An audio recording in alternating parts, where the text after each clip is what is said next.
जय श्री राम दोस्तों। मैं बहुत सोचता हूँ कि आजकल ये आज क्या किताबें पढ़ कौन रहा है? कोई नहीं पढ़ रहा। क्यों? मज़ा ही नहीं है, इंटरेस्ट ही नहीं है। लेकिन मैं ज़रूर किताबें पढ़ता हूँ और मैं किताबें पढ़ने के बाद मैं ज़रूर बताता हूँ भाई मेरे को किताब कैसी लगी है और कैसी नहीं लगी। और अभी मैंने ये किताब पढ़ी है।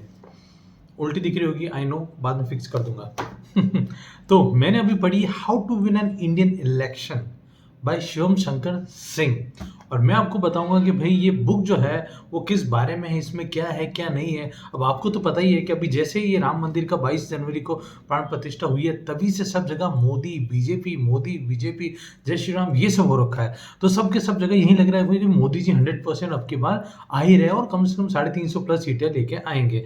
लेकिन दूसरी जो रीजनल पार्टीज़ है वो भी कोई कम नहीं है, वो भी अपना पूरा जोर लगा रही है। इधर से राहुल गांधी जी न्याय यात्रा लगा रहे हैं, तो ऐसे बहुत सब कुछ चल रहा है। लेकिन इनके पीछे ये मतलब जो एडवाइज़री होती है वो क्या होती है, इनके पीछे के काम क्या होते हैं, ये लोग कैसे एक नैरेटिव बिल्ड करते हैं, इन सब के बारे में जो किताब है वो ये लिखी गई है। और मैं आपको बताता हूँ कि इसके जो लेखक हैं उनका नाम है शिवम शंकर सिंह। और शिवम शंकर सिंह ने क्या है कि नॉर्थ ईस्ट में जो बीजेपी है उनके साथ काम करा है और इन्होंने पंजाब में कांग्रेस के साथ काम करा है। इसके अलावा उन्होंने राम माधव जो बीजेपी के हैं और प्रशांत किशोर जो भी पहले बीजेपी के लिए काम करते थे, आई मीन उनके एक पॉलिटिकल एडवाइजर आप बोल सकते हैं, इस तरह के इवेंट मैनेजर टाइप बोल सकते हैं आप उनको, तो वो सब काम करते थे, तो उनको वहाँ पे एक्सपीरियंस है काम करने का। इसके अलावा जो शिवम शंकर सिंह है उनको जो पॉलिटिक्स में डेटा एनालिसिस होता है कि भाई किस एरिया में कितनी प्रॉब्लम है, किस एरिया में जनता किस हिसाब से वोट करती है, कितनी महिलाएँ हैं, कितने पुरुष हैं, उनकी जाति के हिसाब से क्या वोटिंग पैटर्न है, धर्म के हिसाब से क्या वोटिंग पैटर्न है। तो इन सारी जो डेटा एनालिसिस है ना, उनका भी बहुत सारी नई तकनीक है, उनका आविष्कार भी शिवम शंकर सिंह ने करा था। अब इसके अलावा ये सुनो कि आप शिवम शंकर सिंह जो है, वो बहुत सारे ऐसे न्यूज़पेपर वगैरह के लिए भी आर्टिकल लिखते हैं, जैसे अपना द वॉयर है और है यार मेरे को याद भी नहीं है सही बताऊँ तो। न्यूयॉर्क टाइम्स वगैरह ये सब भी है और बहुत सारी न्यूज़ डिबेट में भी आते हैं। मैंने इनको नहीं देखा है लेकिन आपने शायद हो सकता है देखो, किताब में लिखा था कि भई वो आते हैं, तो मान लेते हैं भई आते होंगे, ठीक है। अब मैं आपको बताता हूँ कि इस किताब में जो अच्छी चीज़ है वो क्या है, फिर मैं आपको बताऊँगा इस किताब में खराब चीज़ है वो क्या है और फिर मैं आपको बताऊँगा आपको पढ़नी चाहिए कि नहीं पढ़नी चाहिए। तो सबसे पहले आपको बताता हूँ बढ़िया चीज़ क्या है इसमें।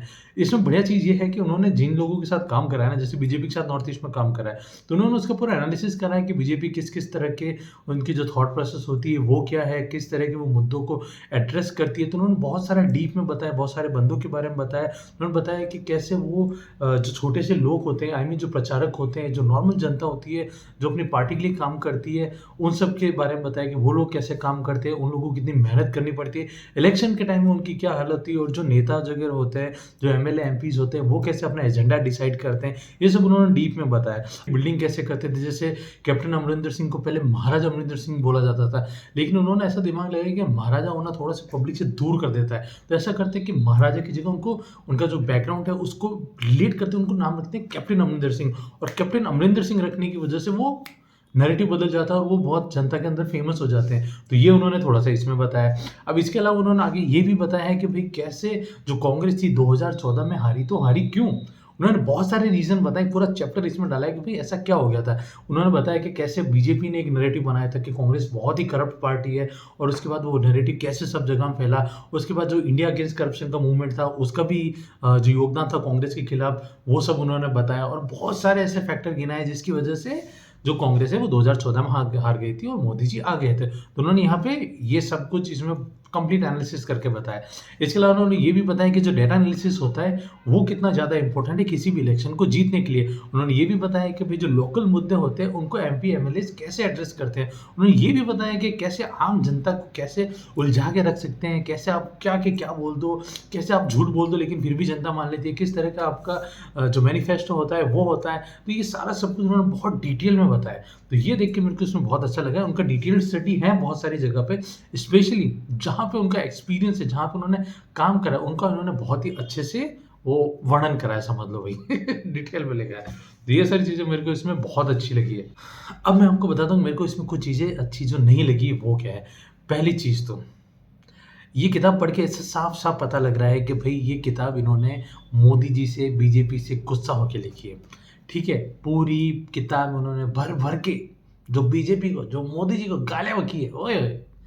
मतलब उन्होंने बता दिया भई कि जो बंदा बीजेपी को सपोर्ट करता है, जो बंदा मोदी जी को सपोर्ट करता है, वो तो भई मुसलमानों के खिलाफ है ही। भूल गए भाई कि बीजेपी गवर्नमेंट ने मुसलमानों के लिए कितना कुछ करा है। हिंदुओं से तो ज़्यादा ही करा है। लेकिन भाई भाई ने वो मेंशन ही नहीं करा, नहीं करा, नहीं करा भाई। तो इसलिए तो मेरे को अच्छी नहीं लगी। उसके बाद भाई ने ये भी लिखा है कि भाई कैसे बीजेपी इतना अच्छा काम करती नहीं है, लेकिन सोशल मीडिया पे वो जो नैरेटिव बिल्डिंग है ना, वो चीज़ कितना बढ़िया से करती है बीजेपी। उन्होंने इसको पूरा योगदान दिया, बोला मोदी जी ने ऐसे गुजरात में कुछ करा नहीं था। डेटा तो डाला ही नहीं है ना कुछ। मोदी जी ने गुजरात में कुछ करा नहीं। और क्या करते हैं कि लोगों को बता दे भाई गुजरात तो क्या मतलब वाइब्रेंट गुजरात, क्या-क्या एडवर्टाइजिंग करी, मतलब यहाँ भी भई ने डेटा नहीं पढ़ा कि गुजरात क्यों, उनका जीडीपी क्या है, गुजरात का जो नॉन अनएम्प्लॉयमेंट रेट है वो क्या है, कुछ भी नहीं डाला भई। बस ये खराब है भाई, गुजरात खराब है। इसके अलावा ये बता दिया कि उनको कि बीजेपी को क्या है कि थोड़ा-सा ऐसे कम्युनल वायलेंस जहाँ होता है ना, वहाँ पे वो बीजेपी के आने के चांसेस ज़्यादा रहते हैं। बीजेपी खुद इधर हिंदू मुस्लिम करती है, देखिए मामला भड़के और बीजेपी को वोट मिले। लेकिन भाई ने यहाँ भी डेटा नहीं देखा, यहाँ पे देखा नहीं कि भाई बीजेपी के आने के बाद उनके स्टेट्स में जो दंगे हैं, उनका कितना कम हुआ है रेट, और जो बीजेपी के अलावा जो दूसरे जो पार्टी थी, उनके टाइम में कितने ज़्यादा दंगे थे। तो भाई ने ये डेटा भी इग्नोर कर दिया। उसके बाद भाई मैं बताता हूँ आपको, रवीश कुमार के क्या फ़ैन है वो। रवीश कुमार की जो तारीफ़ें करी है, Magsaysay award winner Ravish Kumar, जहाँ पे उन्होंने डाला है कि वो सबसे निष्पक्ष, मतलब रवीश कुमार सबसे निष्पक्ष एंकर है। वाह भाई वाह, गजब बोल गया भाई कि रवीश कुमार जी कैसे, मतलब एक बंदा पकड़ के, अभी अदानी वाले केस में हमने देखा ही था ना, कुछ नहीं था, सुप्रीम कोर्ट ने बोल दिया भाई कुछ नहीं, सेबी ने बोल दिया कुछ नहीं, लेकिन रवीश कुमार जी अदानी बहुत खराब है। ये सारा सब कुछ। उसके बाद मैं बताता हूँ भाई, मोहम्मद जुबैर जो ऑल्ट न्यूज़ वाला है ना, उसका भी फ़ैन है। क्यों फ़ैन है? भगवान ही मानता है। बोलता भाई वो बंदा है, इसकी वजह से आज पत्रकारिता ज़िंदा है। अरे भाई इसको बोलो, मोहम्मद जुबैर जो हिंदू ये देवी देवताओं के मज़ाक उड़ाता था, उनकी फ़ोटोज़ डालता था, फेसबुक पे पेज चलाता था वो। ठीक है, उसकी वजह से तो उसको जेल में टिकाया था। ठीक है, वो सब इग्नोर कर दिया भाई ने, पढ़ा ही नहीं है, बात ही नहीं करी उसके बारे में।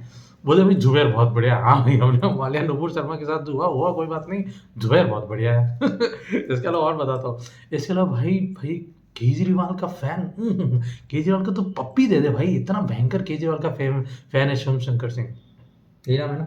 नाम भी याद नहीं रहा यार क्या। तो केजरीवाल का फैन है, बता दो भाई केजरीवाल ने कैसे एक चेंज की पॉलिटिक्स लेके आए, एक बदलाव की पॉलिटिक्स है, एक ईमानदारी की पॉलिटिक्स है। भूल गए भाई केजरीवाल का सारा जो नेता, जो उसके दोस्त है, सारे के सारे जेल में पड़े हैं भाई। उनका भी तो देख ले कितने करप्शन के केसेस आए हैं, कैसे एजुकेशन पॉलिसी फेलियर रही है, कैसे दारू का पॉलिसी फेलियर रहा है, ईडी वालों ने जो फेल रखा है वो। और भाई अभी तो ये मोहल्ला क्लिनिक वाला है, अरे यार इतने भाई इतने फेलियर्स, इतना करप्शन कहाँ से भाई, पढ़ा ही नहीं शिवम शंकर सिंह ने। क्यों, हमें क्यों पढ़ना है, हमने तो मोदी जी को गाली बकनी है जो हमने बक दी। और सुनो, इसके अलावा इन्होंने ये और बताया कि भाई कैसे कुछ मीडिया वाले, कुछ न्यूज़ चैनल वाले अब खाली मोदी करते हैं। उनको मोदी से अलावा कोई मतलब ही नहीं है। उनको चाहिए कि मोदी जी बढ़िया है, बीजेपी बढ़िया है, बाकी सब पार्टी चोर है। भाई ये और भूल जाते हैं कि भाई हम भी तो ऐसा ही करते थे। मतलब दूसरे जब कांग्रेस राज में थे, एनडीटी वगैरह, वो क्या करते थे, वो भी तो ऐसा ही करते थे। तो भाई ये बात पूरे भूल गए यहाँ पे। तो ये और एक खतरनाक चीज़ है। तो ये सब अब मैं आपको बताता हूँ ये सब करा क्यों भाई ने। तो 2014 में क्या होता है, जब कांग्रेस हार गई थी और बीजेपी जीत गई थी, तो इन भाई साहब को लगा प्रशांत किशोर के साथ में कि भाई अब तो हमने जितवाया है भाई मोदी जी को, तो अब हमें तो मिलेगा ही बहुत कुछ। हमें तो मिलनी है भाई कोई न कोई बढ़िया, या तो कोई पद दे देंगे, या हमें कोई बहुत सारा अच्छा कोई मंत्रालय दे देंगे। भाई को बहुत सपने बनाए थे, लेकिन मोदी जी ने सपने पूरे करे नहीं। नहीं करे तो फिर गाली बकनी है मोदी जी को। तो ये बात है। साला ये भी जा रहा है, बताओ। तो अब मैं आपको बताता हूँ कि भाई ये जो है किताब आपको पढ़नी चाहिए कि नहीं पढ़नी चाहिए। अब मैं आपको बताता हूँ, अगर आप बीजेपी को सपोर्ट करते हो ना, तो आप गाली बकोगे इसको। अगर आप कांग्रेस और ये लेफ्ट वालों को सपोर्ट करते हो, तो आपको किताब बहुत बढ़िया लगेगी। और अगर आप न्यूट्रलिस्ट हो, ठीक है, आपको बस अपना ओपिनियन बनाना है, तो भी मैं बोलूँगा ये किताब बहुत ज़्यादा ऐसा कोई रिसर्च वाला डेटा, बहुत ज़्यादा डीप जाके ऐसा कुछ नहीं है। एक तरफ़ा इन्होंने जो आर्टिकल्स है वो शेयर करे, एक तरफ़ा जो न्यूज़ और रिपोर्ट्स है वो शेयर करी है। जो एक बैलेंस स्टडी होती है ना, वो नहीं है यहाँ पे।